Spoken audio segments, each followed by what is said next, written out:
Bonjour Alexandre. Bonjour. Nous avons rendez-vous bientôt pour ta conférence dans le cadre du congrès virtuel EFT. Tout à fait. 10 commandements pour avoir un mental gagnant, même quand on perd. Exactement. Ça intrigue. Ah Alors oui. pourquoi c'est important pour toi de parler de ce sujet-là?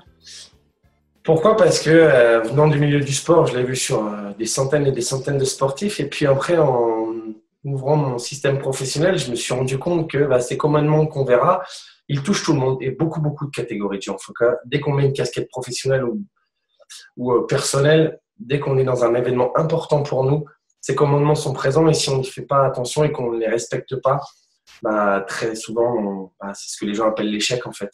Mhm. Alors, qui doit suivre cette présentation et quels bénéfices vont-ils en tirer? Qui? Les sportifs, les étudiants, les gens qui passent le permis de conduire, les gens qui ont des entretiens professionnels ou qu'on a eu, parce que ça peut arriver, ou simplement si on a qu'on est entrepreneur et qu'on a des rendez-vous clients, ça peut fonctionner aussi. Même les gens simplement qui sont célibataires et qui c'est difficile depuis longtemps, ça va vraiment apporter des clés. Et quand on a compris ça et qu'on en joue, parce que ça devient ludique, ces commandements, du coup ça devient et ça nous permet vraiment, et le bénéfice qu'on en tire, c'est qu'on est nous-mêmes le jour de l'événement et on n'est plus obligé de penser au résultat, on pense juste simplement à ce qu'on veut faire ce jour-là et d'un seul coup, c'est beaucoup plus simple et ça libère. On peut donner le meilleur de soi, tout Exactement. simplement. Ouais. Alors, en quoi l'EFT peut-il transformer des vies, selon toi? J'ai un cas très simple. Je vais parler d'une petite expérience que j'ai vécue. Je crois que c'est la plus grosse expérience que j'ai jamais vécue en EFT. C'est une petite fille de 7 ans qui est arrivée dans mon cabinet et la maman m'expliquait très rapidement, me dit ma petite fille de 7 ans mange et on mixe tout. On mixe tout. Par contre, elle n'a jamais mangé de bonbons, elle n'a jamais mangé quelque chose de solide, elle n'a jamais avalé quelque chose qu'elle a croqué. Ok.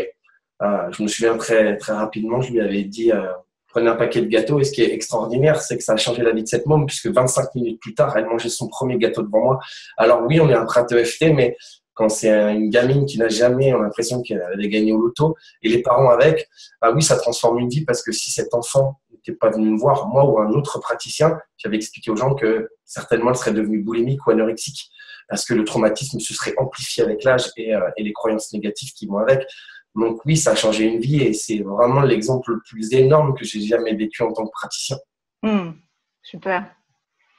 Bien, merci pour ces partages. Avec plaisir. Et avec Alexandre, on vous donne rendez-vous au congrès virtuel EFT pour vivre libre, avec plus de joie, tout en autonomie. Tout à fait. Réservez votre place, c'est gratuit, vous trouverez les liens juste à côté de la vidéo. Merci Alex, on se retrouve là-bas. Merci Marielle, ça marche.